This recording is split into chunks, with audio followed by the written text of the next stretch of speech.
Սոկրատեսը ասում է. լավ կյանքը ոչ թե միայն ինձ համար է, այլև ուրիշների համար։ Երբ մարդը սրբվում է, նա դառնում է օրինակ, լուսավոր աղբյուր։ Նրա վարքը կարող է սրբացնել մյուսներին, ոչ թե ճնշելով, այլ ներշնչելով։ Սրբվելը դեպի ներս է, սրբացնելը դեպի դուրս։ Աստված մարդուն ամեն օր տալիս է հնարավորություն վերստին ծնվելու,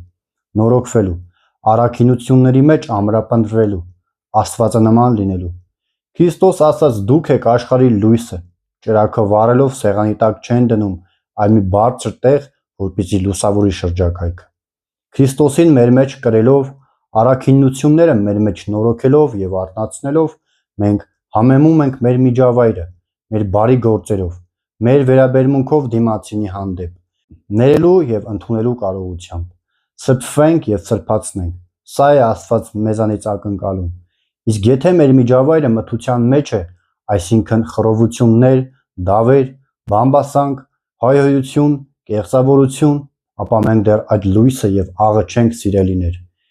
Տիրոջից խնդրենք, որ ավելացնի մեր հավատը, ժանասիրությամբ հետամուտ լինենք առաքինի գործերին եւ նայենք ինքներս մեզ, չնմավենք փողոցի լուսացույցի, որը անսարքությունից թրթռում է։